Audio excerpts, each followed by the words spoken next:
జంతువులకున్న విలువ ఆడపిల్లలకు లేదండి ఈ దేశంలో. మరి అక్రమంగా ఆవులను తరలించే వాళ్ళు ఎవరు? వీళ్ళే అక్రమంగా పక్క దేశాలకు ఎగుమతి చేస్తా ఉన్నారు.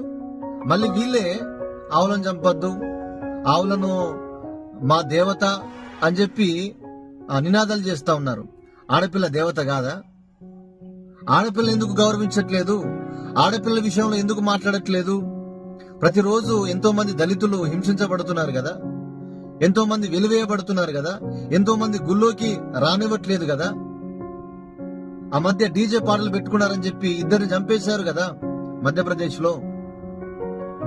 గుర్రం ఎక్కితే చంపేస్తా ఉన్నారు, బుల్లెట్ బండి నడిపితే చేతులు నరికేస్తా ఉన్నారు, బలవంతంగా జై శ్రీరామ్ అని చెప్పి నినాదాలు చెప్పు అని చెప్పి బలవంతంగా నినాదాలు చెప్పిస్తున్నారు. ఇట్లా ఎంతో హింసలు ప్రతిరోజు దేశంలో జరుగుతా ఉన్నాయి. వీటి విషయంలో ఎవరికి బాధ అనిపించట్లేదు.